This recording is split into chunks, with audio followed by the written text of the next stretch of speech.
사랑하는 형제자매 여러분, 오늘은 성령 강림 후 네 번째 주일입니다. 우리 주님께서 말씀하신 대로 아버지 하나님께서 보내겠다고 약속하신 진리의 영, 거룩한 보혜사 성령님을 우리에게 보내셨습니다. 그 성령님께서는 우리에게 모든 것을 가르치시고 주님께서 말씀하신 모든 것을 또한 생각나게 하시고 우리가 예수님을 주님으로 고백하게 믿음을 주셨습니다. 우리가 항상 성령 충만할 수 있도록 하나님 아버지께서 지금 우리를 부르십니다. 성령님을 통해 우리와 영원히 함께 하시는 주님 앞에 이제 우리의 마음과 뜻을 다하여 영과 진리로 주님을 찬양하며 예배합시다. 아멘. 사도신경으로 우리의 신앙을 고백합시다. 나는 전능하신 아버지 하나님 천지의 창조주를 믿습니다. 나는 그의 유일하신 아들 우리 주 예수 그리스도를 믿습니다.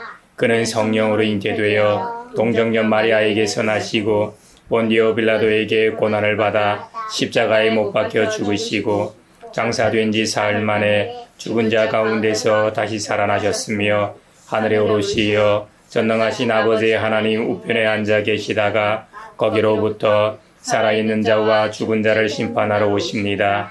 나는 성령을 믿으며 거룩한 공교회와 성도의 교제와 죄를 용서받는 것과 몸의 부활과 영생을 믿습니다. 아멘. 임하소서 임하소서 불과 같은 성령이여 불의 혀로 임하셔서 진리 알게 하시옵고 불세례를 베푸시어 죄의 뿌리 소멸하사 거룩하고 깨끗하게 변화시켜 주옵소서.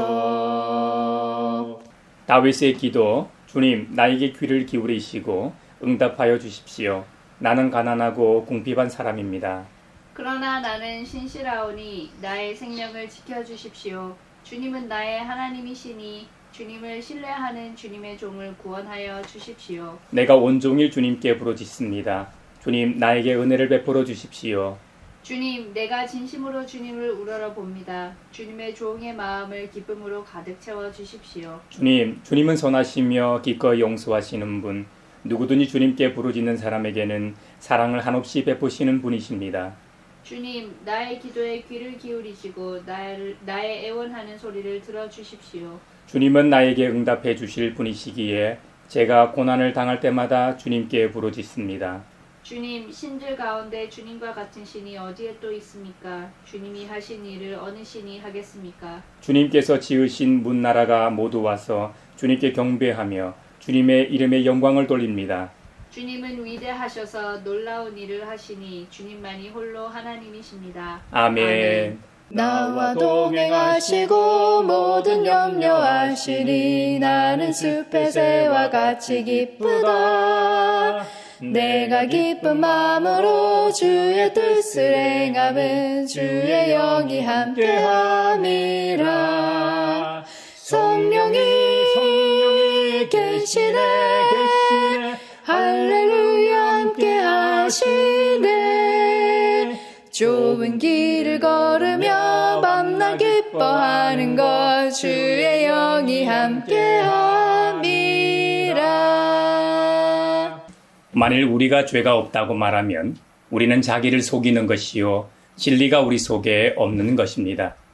우리가 우리 죄를 자백하면 하나님은 신실하시고 의로우신 분이셔서 우리 죄를 용서해 주시고 또한 모든 불의에서 우리를 깨끗하게 해 주실 것입니다.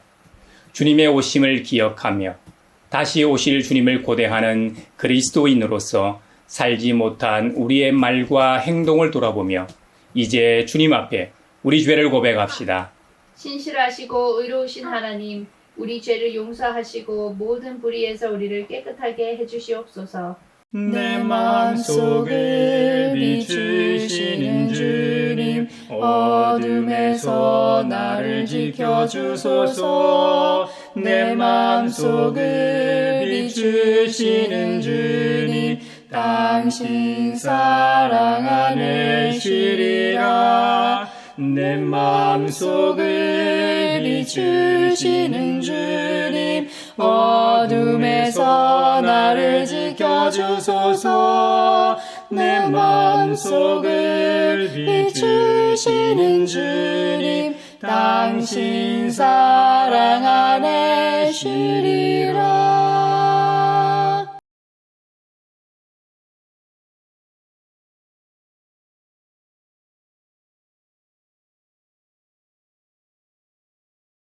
신실하시고 기꺼이 용서하시는 분, 누구든지 주님께 부르짖는 사람에게는 사랑을 한없이 베푸시는 주님께서 여러분의 죄를 용서하셨음을 주님의 이름으로 선언합니다. 아멘.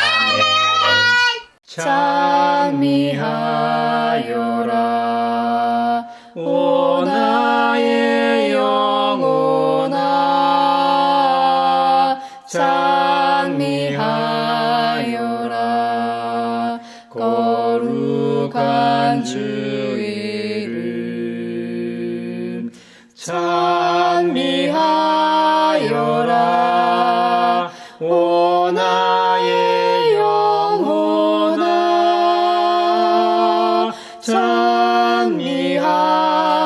찬미하여라 거룩한 주 이름. 오늘 우리에게 주신 첫 번째 말씀은 창세기 21장 8절에서 21절입니다. 하나님의 말씀을 경청하십시오. 아기가 자라서 젖을 떼게 되었다. 이삭이 젖을 떼는 날에 아브라함이 큰 잔치를 벌였다. 그런데 사라가 보니 이집트 여인 하갈과 아브라함 사이에서 태어난 아들이 이삭을 놀리고 있었다. 사라가 아브라함에게 말하였다.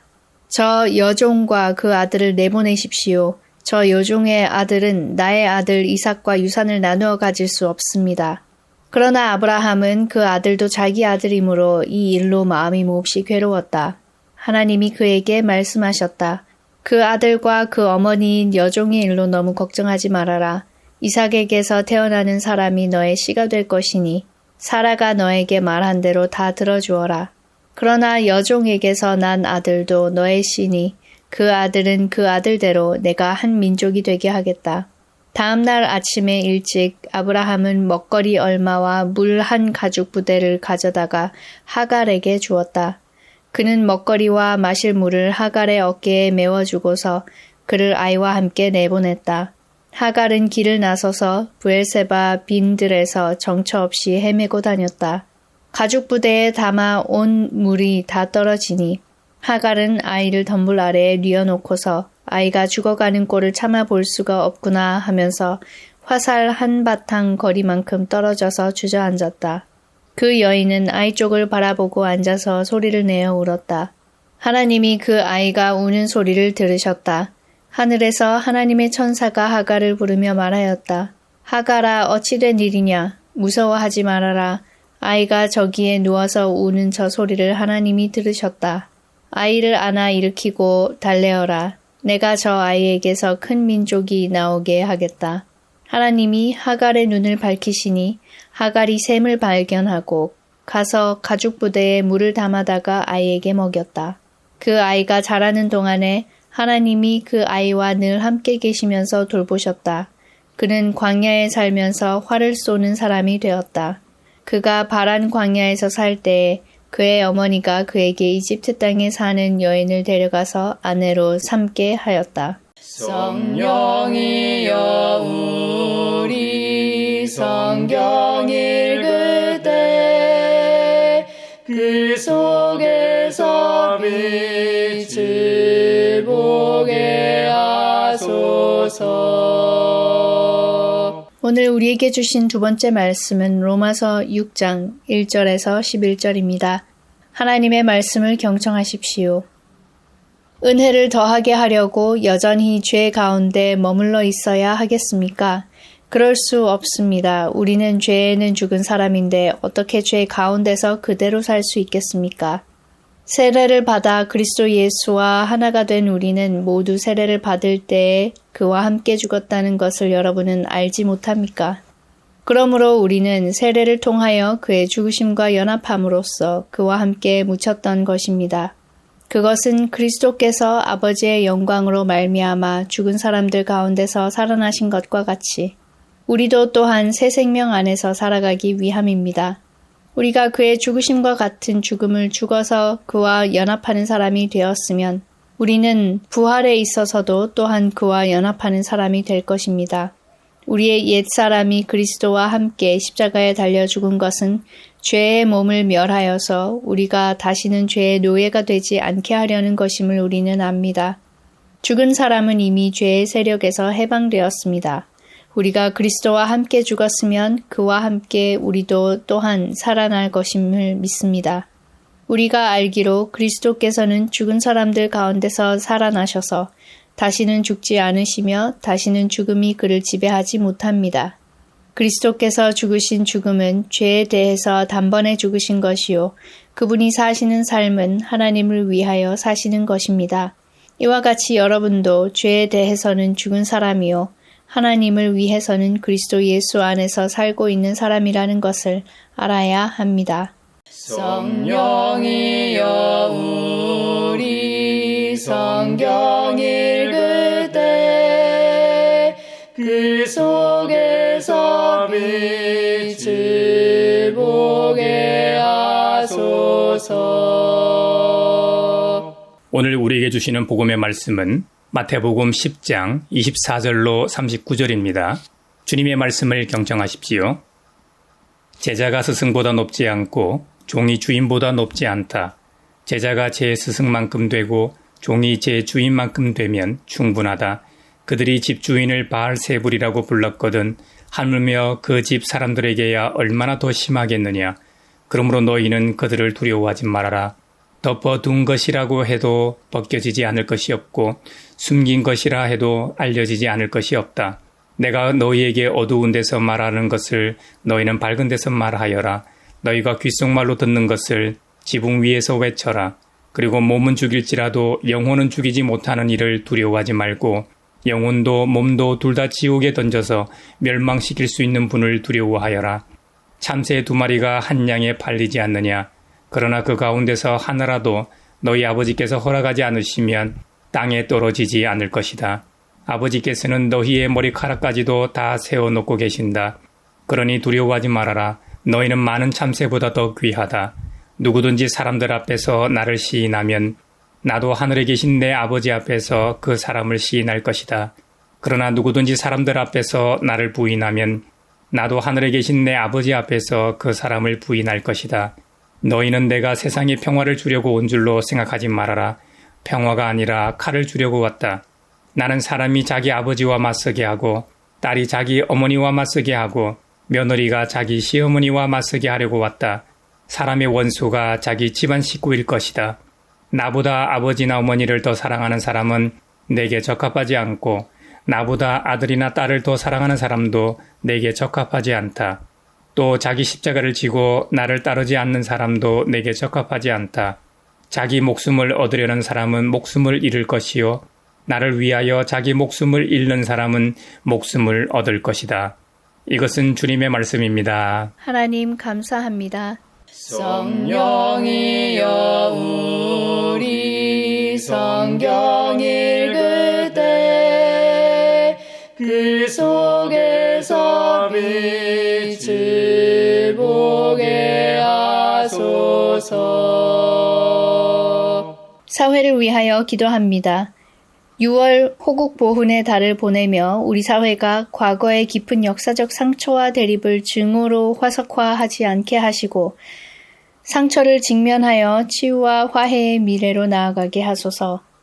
불이익에 대한 두려움 때문에 침묵하지 않는 정직한 용기를 사회 전반에 허락하시어 부당함 앞에서도 약자를 보호하고 진실을 말할 수 있는 정의롭고 안전한 일터가 세워지게 하소서. 성령의 은사를 나에게 채우사 정결한 마음 가지고 나 행케 하소서. 하소서. 교회를 위하여 기도합니다. 우리 교회가 세상의 평가나 손해에 대한 두려움에 갇혀 침묵하는 옛자아를 십자가에 못 박고 오직 하나님 한 분만을 경외하는 담대한 정체성으로 거듭나게 하소서. 성도들이 가정과 직장의 일상 속에서 그리스도인임을 부끄러워하지 않고 부당한 요구 앞에 아니오라고 말하며 아파하는 동료를 위해 기도해 주는 이웃이 되게 하시고 이를 통해 주님의 살아계심을 증거하게 하소서. 성령의 은사를 나에게 채우사 정결한 마음 가지고 나 행케 하소서. 세계를 위하여 기도합니다. 주님, 인간의 배타성과 시기심이 만연한 세상이 되어가고 있습니다. 차별과 생존의 위협에 내몰려 눈물 흘리는 전 세계의 소외된 이웃들을 참새 한 마리도 돌보시는 주님의 세밀한 손길로 지켜주소서. 세상의 거대한 권력과 위험 앞에서도 인간의 존엄과 평화의 소명을 포기하지 않는 열방의 지도자들을 세워주시고 지구촌 곳곳에 압제당하는 땅의 두려움을 뛰어넘는 하늘의 평화가 임하게 하소서. 성령의 은사를 나에게 채우사 정결한 마음 가지고 나 행케 하소서.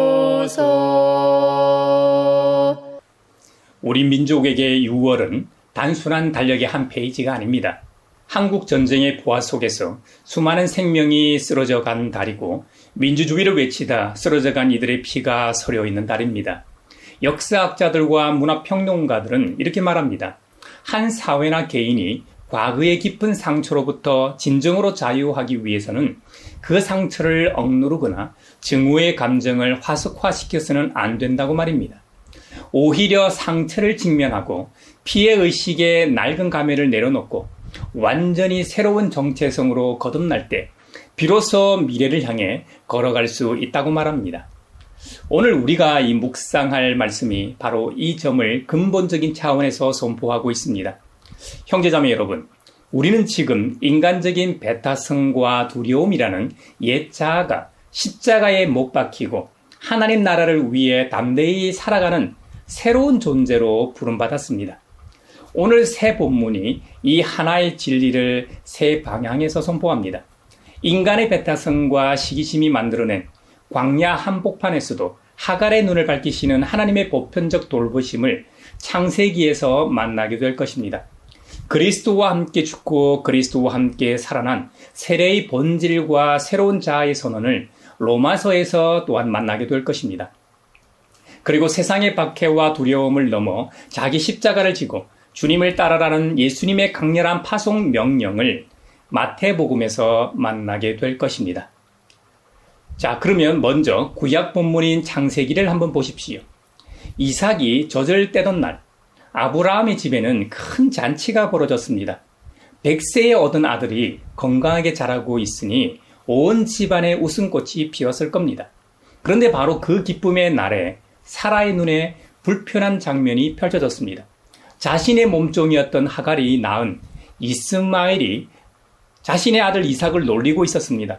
사라는 그 즉시 남편 아브라함에게 달려갑니다. 이 여종과 그 아들을 내쫓으세요. 이 여종의 아들은 내 아들 이삭과 함께 유산을 나눠 가질 수 없습니다. 단호하게 말합니다. 아브라함 마음이 어떻겠습니까? 성경은 이 일로 아브라함이 마음이 몹시 괴로웠다고 기록합니다. 이스마엘 역시 자신의 아들이었으니까요. 그것도 사라가 아이를 낳지 못하자 노부부가 함께 의논해서 결정한 방법으로 낳은 아들 아닙니까? 그런데 그 아들을 먹거리 조금과 물 한 가죽 부대만 쥐어주고 광야로 내보내야 하는 상황입니다. 여러분 같으면 쉽게 결정할 수 있는 문제입니까? 감사하게도 그 순간에 하나님께서 아브라함에게 말씀하십니다. 내 아내 사라가 너에게 말한 대로 다 들어주어라. 이삭에게서 나는 자라야 너의 씨가 될 것이다. 언약의 계보는 이삭을 통해 이어져야 한다는 하나님의 주권적 결정이었습니다. 아브라함이 갈대아 우르를 떠나 어떻게 가나안 땅으로 이주해서 정착했나요? 하나님의 말씀을 따라 지금까지 이르게 되었습니다. 이번에도 그 말씀대로 따라 행합니다. 그래서 다음날 아침 아브라함은 인간적으로 괴로운 마음을 안고 하갈과 이스마엘을 떠나보냅니다. 그런데 이 이야기는 여기서 끝나지 않습니다. 오히려 여기서부터 오늘 말씀의 핵심이 시작됩니다. 하갈은 부엘세바 광야를 정처 없이 헤매다가 마침내 물이 떨어집니다. 아이가 죽어가고 있었습니다. 하갈은 아이를 나무 그늘 아래에 뉘어놓고 멀찍이 떨어져 주저앉아 울기 시작합니다. 아이가 죽는 것을 볼 수가 없구나. 모성의 절규였습니다. 바로 그때 하나님이 움직이십니다. 여기서 원어를 살펴보면 말씀의 깊이가 더 선명해집니다. 창세기 21장 19절에 하나님이 하갈의 눈을 밝히시니 하갈이 샘을 발견하고 가서 가죽 부대에 물을 담아다가 아이에게 먹였다고 기록합니다. 여기서 하나님이 하갈의 눈을 밝히셨는데요. 히브리어 원문으로 보면 이것은 단순히 시력이 좋아졌다는 말이 아닙니다. 절망으로 완전히 닫혀버린 눈이 하나님의 살리시는 은혜로 말미암아 새롭게 열렸다는 영적 개안을 의미합니다. 한마디로 영안이 열렸다는 말입니다. 영안이 말이에요. 그 순간 하갈의 눈에 샘물이 보였습니다. 이미 거기 있었을 텐데 절망에 가려 보이지 않던 생명의 샘이 보이기 시작한 것이지요. 그리고 21장 9절에서 이스마엘이 이삭을 놀리는 행동은 단순한 아이들의 장난이 아닙니다. 이 단어는 하나님의 언약과 약속의 자녀를 가볍게 여기는 육신적 태도를 가리킵니다. 그 결과가 가정의 분열을 가져왔고 자신과 어머니를 광야로 내몰았습니다. 인간의 시기와 배타성이 낳는 결과가 무엇인지를 이 이야기는 우리에게 적나라하게 보여줍니다. 그러나 하나님은 언약의 자녀 이삭만의 하나님이 아니시지 않습니까? 광야에서 죽어가는 이방 여인 하갈의 울음소리도 들으시는 하나님이셨습니다. 물론 이 사건은 이스마엘도 너의 아들이니 그 아이도 큰 민족이 되게 하겠다고 약속하신 바로 그 약속의 성취이기도 합니다. 그래서 하나님께서는 대성통곡하는 하갈에게 천사를 보내 위로하시면서 말이죠. 아이를 안아 일으키고 달래어라. 내가 저 아이에게서 큰 민족이 나오게 하겠다고 하갈에게도 약속해 주셨습니다. 하나님의 긍휼은 언약의 경계를 넘었습니다. 우리의 고정관념, 배타적인 인간의 속성을 뛰어넘는 것을 이 본문에서 보게 됩니다. 사도 바울은 로마서 5장에서 죄가 많은 곳에 은혜가 더욱 넘치게 되었다고 선포했습니다. 이런 말씀을 들으면 혹 누군가는 이렇게 반론을 제기할지도 모릅니다. 그렇다면 목사님, 은혜가 더 넘치도록 계속 죄 가운데 살면 어떻습니까? 이 궤변에 바울은 단 한 문장으로 대답합니다. 그럴 수 없습니다. 그리고 그 이유를 세례라는 상징을 통해 설명합니다. 세례를 받는다는 것은 무엇입니까? 단순히 물에 잠겼다가 나오는 의식이 아닙니다. 요즘은 다른 방식으로 세례를 베풀죠. 특히 개신교 중에서도 장로교회에서는 기독교 2000년 역사 가운데 있었던 침수, 물에 완전히 잠기는 거예요. 관수, 물을 붓는 거예요. 살수, 물을 이렇게 끼얹는 거예요. 세 가지 방식 중에서 가장 간단한 살수라는 방식으로 세례를 베풀고 있죠. 저도 그 방식으로 세례를 받았고 여러분도 아마 그 방식으로 세례를 받았을 겁니다. 우리 교회에서는 침수까지는 아니고 관수라는 방식으로 세례를 베풀고 있습니다.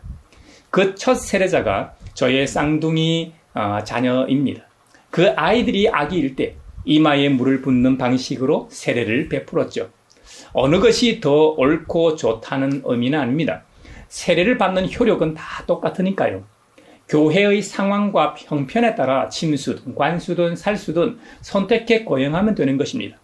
다시 로마서 6장 본문으로 돌아가 바울은 말합니다. 우리가 세례를 받을 때 예수 그리스도의 죽으심과 연합하였다고 말입니다. 물속으로 걸어 들어가는 것은 그분과 함께 장사되는 것이고 물에서 다시 나오는 것은 그분의 부활에 참여하는 것이라고 말입니다. 여기서 핵심 원어 두 가지를 살펴보겠습니다. 6장 4절에 그와 함께 묻혔다. 개역 개정판에서는 좀 더 직관적으로 그와 함께 장사되었나니로 번역하고 있습니다. 헬라어 원어로는 완료 시제로 표기했는데요. 이미 완전히 끝난 사건이라는 뜻입니다. 역사책에 나오는 것처럼 과거의 사실로 이미 완결된 선언입니다. 죄에 이끌려 살던 우리의 옛자아, 이기심, 두려움, 욕망은 예수님과 함께 무덤에 이미 매장되었음을 믿으시기 바랍니다. 그리고 11절에 여러분도 죄에 대해서는 죽은 사람이요 하나님을 위해서는 그리스도 예수 안에서 살고 있는 사람이라는 것을 알아야 합니다. 바로 여기에서 알아야 합니다. 여기서 알아야 한다는 말의 의미는 이것은 회계사가 장부에 숫자를 기입하는 행위를 묘사하는 단어입니다. 감정이 좋을 때 가끔 생각해 보는 것이 아닙니다. 십자가에 성취된 영적 사실을 매일 아침 확고한 믿음으로 자신의 장부에 기입하고 선언하는 것입니다. 나의 죄에 대해 죽은 자다. 나는 죄에 대해 죽은 자다. 나는 하나님 앞에 살아있는 자다. 이렇게 매일 선포해 보십시오. 예수님의 12제자를 세상으로 파송하시면서 숨김없이 경고하십니다. 제자가 스승보다 높지 않고 종이 주인보다 높지 않다. 스승인 나도 세상에서 바알세불이라 불리며 모함을 받는데 제자들이라고 그 박해를 피할 수 있겠느냐는 말씀입니다. 그러나 주님은 바로 이어서 3번이나 26절, 28절, 31절에서 두려워하지 말라고 반복해서 말씀하십니다. 우리 모두는 우리의 일상을 세상에서 살아가기 때문에 세상이 주는 위협과 박해의 두려움이 분명히 있습니다. 그런데 28절에서 주님은 두려워할 대상을 분명히 구분하십니다. 몸은 죽일지라도 영혼은 죽이지 못하는 일을 두려워하지 말고 영혼도 몸도 둘 다 지옥에 던져서 멸망시킬 수 있는 분을 두려워하라는 겁니다. 사람의 눈치와 세상의 위협을 두려워하는 것과 하나님을 경외하는 것 사이에서 선택하라는 것이죠. 그리고 38절에 자기 십자가를 지라고 말씀하십니다. 자기 십자가. 1세기 로마 사회에서 십자가를 진다는 것은 단 하나의 의미만 가졌습니다. 자신의 모든 권리와 미래 그리고 생명을 포기하고 사형장을 향해 걸어가는 것을 의미합니다. 제자도는 종교적 취미 활동이 아닙니다. 내 뜻을 죽이고 주님의 통치에 전적으로 복종하는 매일매일의 결단입니다. 이 세 본문이 6월을 살아가는 우리의 일상과 어떻게 만납니까? 말씀은 예배당에서 선포되지만 그 말씀이 살아있다는 것은 우리가 매일 살아가는 삶의 현장에서 바로 저와 여러분의 일상에서 증명됩니다. 첫 번째로 혐오와 배타성의 광야에서 하갈과 같은 이방인들의 이웃이 됩시다. 6월 우리는 보훈의 달이라고 말하면서 실제로는 어떤 감정을 소비하고 있습니까? 역사의 상처를 치유와 화해의 언어로 다루고 있습니까? 아니면 내 편을 가루는 진영 논리의 연료로 쓰고 있습니까? 온라인 공간을 가득 채운 혐오의 언어들, 이념으로 갈라진 가족 관계들, 외국인 노동자와 탈북민과 다문화 가정을 향한 차가운 시선들, 이것이 오늘 우리가 살아가는 우리 사회의 일상 아닙니까? 창세기 21장의 사라를 너무 쉽게 판단하지 마십시오. 우리도 사라와 다르지 않습니다. 내 가족, 내 공동체, 내 집단의 이익을 위해 광야로 내몰아야 할 하갈과 이스마엘을 마음속에 두고 사는 것이 바로 우리 모두의 민낯일지도 모릅니다. 그런데 하나님은 어디 계셨습니까? 이삭의 집잔치상 옆이 아닙니다. 물이 떨어져 아이가 죽어가는 그 광야 한복판에 계셨습니다. 하갈의 눈을 밝히사 샘물을 보게 하신 그 하나님이 바로 우리 하나님이십니다. 할렐루야. 이번 주 내 주변의 광야를 찾아보십시오. 이웃한 다문화 가정 아이가 바로 우리 교회 주일학교에 혹시 외톨이로 앉아있지는 않습니까? 직장에서 비정규직이라는 이유로 밥자리에서 소외되는 동료가 있지는 않습니까? 같은 아파트에 살면서도 한 번도 눈 마주친 적 없는 경비원 어르신은 어떻습니까? 하나님이 하갈의 울음소리를 들으셨듯 우리가 그 소리에 귀를 기울이는 것을 우리 하나님 아버지는 원하십니다. 그것이 창세기 21장이 6월을 살아가고 있는 우리에게 요청하는 첫 번째 적용입니다. 교회가 인연적 편향의 확성기가 아니라 화해와 평화, 환대의 공간이 될 때 우리는 비로소 우리의 옛자 가운데 하나인 배타성을 바로 십자가에 못 박는 것입니다. 두 번째로 가족 이기주의와 물질 우상을 십자가에 장사 지내야 합니다. 마태복음 10장 37절에서 예수님은 충격적인 말씀을 하십니다. 나보다 아버지나 어머니를 더 사랑하는 사람은 어떻게 해요? 내게 적합하지 않고, 나보다 아들이나 딸을 더 사랑하는 사람도 뭐라고요? 내게 적합하지 않다. 2000년 전 이 말씀도 파격적이지만 오늘 한국 사회에서 이 말씀은 훨씬 더 날카롭게 우리의 가슴을 찌릅니다. 형제자매 여러분, 솔직히 한번 자문해 보십시오.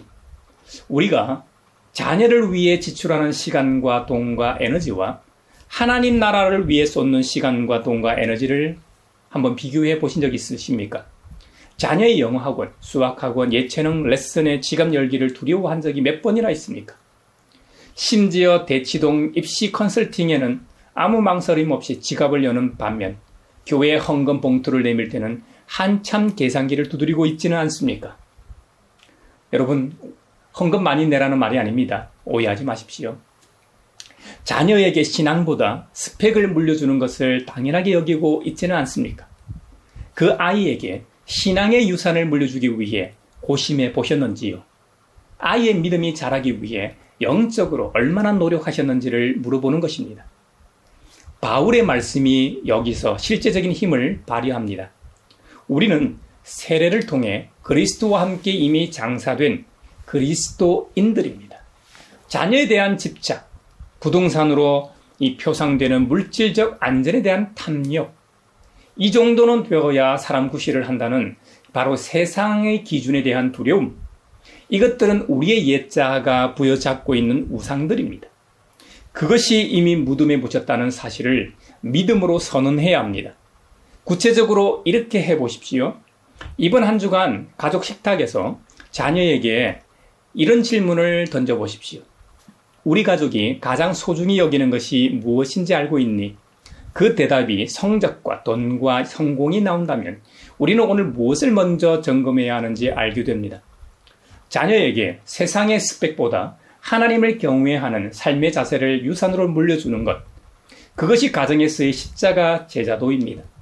그리고 한 가지 더, 올 하반기 가계부를 펼쳐놓고 기도하면서 하나님 나라를 위한 항목을 의도적으로 첫 번째 줄에 한번 써 넣어 보십시오.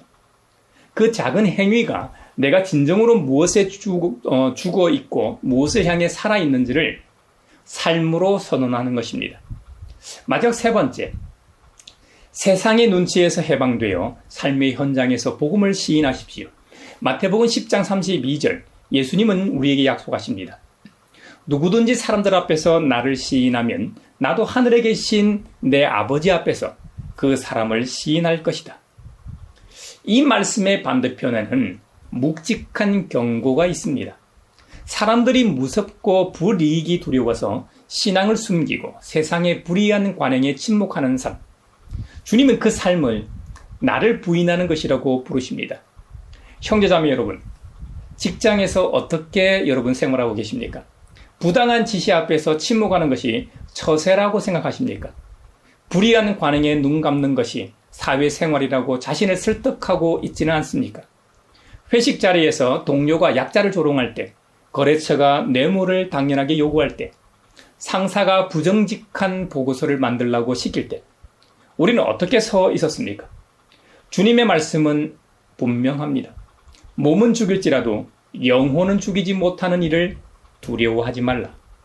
직장을 잃을까봐, 동료들에게 이상한 사람으로 찢길까봐, 거래가 끊길까봐, 이 모든 두려움은 결국 몸을 죽이는 자에 대한 두려움입니다.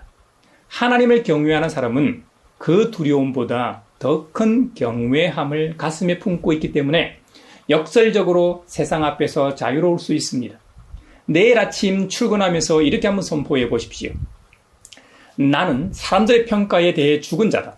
나는 하나님 앞에서 살아있는 자다. 할렐루야. 그리고 딱 한 가지, 지금까지 두려워서 하지 못했던 정직한 말 한마디를 해보십시오. 부당한 요구 앞에서 조용하지만 분명하게, 저는 그렇게 할 수 없습니다. 저는 그렇게 할 수 없습니다라고 말해 보십시오. 약자가 조롱당하는 자리에서 그 말은 적절하지 않을 것 같습니다. 그 말은 적절하지 않을 것 같습니다라고 말해 보십시오. 그것이 사람 앞에서 주님을 시인하는 가장 일상적인 형태입니다. 또 그 말은 다른 사람을 살리는 말이 될 것입니다. 동시에 기독교인으로서 그리스도인으로서의 정체성을 긍정적으로 드러내는 것도 한번 생각해 보십시오. 직장 동료가 힘든 일을 털어놓을 때 내가 기도해 줄게요 라고 말할 용기를 한번 내어 보십시오. 점심 식사 전에 조용히 감사 기도를 드리는 일상적인 고백도 한번 해보십시오. 이런 작은 시인들이 쌓여서 세상 앞에 우리의 정체성이 세워집니다. 주님께서 참새 한 마리도 허락 없이는 땅에 떨어지지 않는다고 말씀하셨습니다. 하물며 그분의 이름을 시인하며 살아가는 우리의 하루하루가 그분의 손 밖에 있겠습니까? 믿음의 형제자매 여러분, 오늘 새 본문이 하나의 이야기를 들려주었습니다. 광야에서 아이가 죽어가는 절망 속에 있던 하갈의 눈을 밝히셔서 생명의 샘물을 보게 하신 그 하나님을 만났습니다. 우리의 이기심과 두려움과 옛자를 예수 그리스도와 함께 이미 무덤에 장사하신 십자가의 복음도 보았습니다. 세상의 박해와 두려움을 이기고 자기 십자가를 지며 주님을 따르라는 파송의 명령도 보았습니다. 이 세 가지 메시지가 오늘 우리 앞에 하나의 강으로 합류하듯 우리 마음속에 본류가 되어 우리가 가는 곳마다 흐를 겁니다. 출발점으로 돌아가겠습니다. 6월의 상처와 혐오 속에서 우리는 어떤 정체성으로 살겠습니까? 피해 의식의 낡은 가면을 붙들고 살겠습니까? 아니면 그리스도와 함께 그 모든 것을 무덤에 묻고 새 생명의 권능으로 살아가겠습니까? 시편 86편의 다윗이 고백한 것처럼 이렇게 선언하십시오. 주님, 나는 가난하고 궁핍한 사람입니다. 주님, 나의 기도에 귀를 기울이시고 나의 애원하는 소리를 들어주십시오. 그러나 주께서 내 기도 소리를 들으셨습니다. 나에게 베푸시는 주님의 사랑이 크시니 주님께서 내 목소리를 건져내셨습니다. 할렐루야. 그 확신 하나를 붙잡고 이번 한 주간의 삶의 자리로 나아가십시오. 세상의 눈치를 두려워하지 마십시오. 우리의 이 머리카락까지 다 세시는 하늘 아버지가 지금 이 순간도 우리의 일터와 가정과 관계 현장을 붙잡고 계십니다. 성부 하나님의 세밀하신 돌보심과 성자 예수님의 위대한 대속의 영광과 성령의 담대하게 하시는 역사가 십자가의 길을 묵묵히 걸어갈 믿음의 형제자매 여러분의 영혼과 일생 가운데 그리고 이번 한 주간 가운데 함께 하시기를 축원합니다.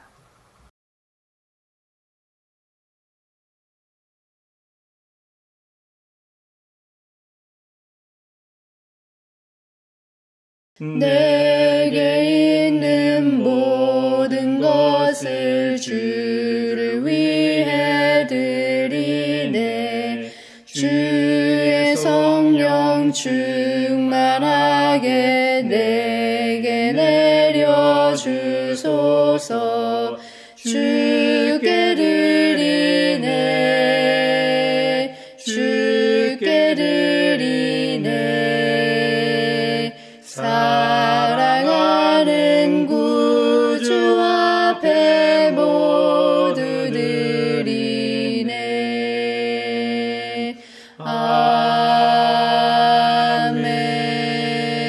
아멘. 여기에 모인 우리는 우리의 믿음의 역사와 사랑의 수고와 우리 구주 예수 그리스도에 대한 소망의 인내를 여기 봉헌에 담아 올려드립니다. 주님께서 말씀하신 대로 인색함으로나 억지로 하지 않고 아브라함처럼 불가능을 뛰어넘는 은혜와 약속을 우리의 일상에서 경험하며 살게 하심에 감사하여 각각 그 마음에 정한 대로 즐거운 마음으로 바치오니 향기로운 예물이 되게 하소서. 은혜의 주님, 우리의 정성을 어여삐 여기시어 주님께서 베푸신 은혜에 비하면 보잘것없지만 말씀하신 대로 미리 구별하여 드리오니 기쁘게 받으시옵소서. 우리의 가진 것이 비록 적어도 바치는 기쁨은 더 커지고 비록 버는 것이 적어도 나누는 즐거움은 더욱 넘쳐 우리 믿음의 소문이 각처에 퍼지게 하소서. 우리 주님 예수 그리스도의 이름으로 감사하며 기도하옵나이다. 아멘. 구원자 주 예수 하나님의 아들 귀하신 어린 양 메시아 거룩하신 하나님 오 하나님 감사해 독생자 주시고 또 성령님 보내사 주의 일을 이루시네. 서로 평화 인사를 나누겠습니다. 주님의 평화를 빕니다. 주님 평화한다 얘들아. 주님 평화 빈다. 주님의 평화가 여러분과 함께 하시기를 바랍니다. 이제 축도하겠습니다. 우리 주 그리스도를 통하여 하나님 나라의 백성으로 부르신 아버지 하나님께서 여러분에게 복의 복을 내려주셔서 언제 어디서나 여러분을 지키시기를 원하며 주님께서 그분의 인자한 얼굴을 여러분과 여러분의 자녀와 그 가정에 비추사 필요에 따라 물질과 건강과 은혜 베푸시기를 원하며 주님의 몸된 하나의 거룩하고 보편적인 사도적인 모든 교회와 함께 하시길 원하며 지금 이 시간에도 하나님 나라와 예수 그리스도 복음 전파를 위해 애쓰며 수고하고 있는 모든 선교사들과 함께 하시길 원하며 오늘 말씀처럼 그리스도 우리 주님과 함께 죽고 살아났음을 믿고 하나님께서 이방 여인 하갈과 이스마엘을 돌보셨던 것처럼 보편적 사랑을 실천하고자 삶의 자리로 돌아가는 사람들 위에 평강 주시기를 성부와 성자와 성령의 이름으로 축원하옵나이다. 아멘.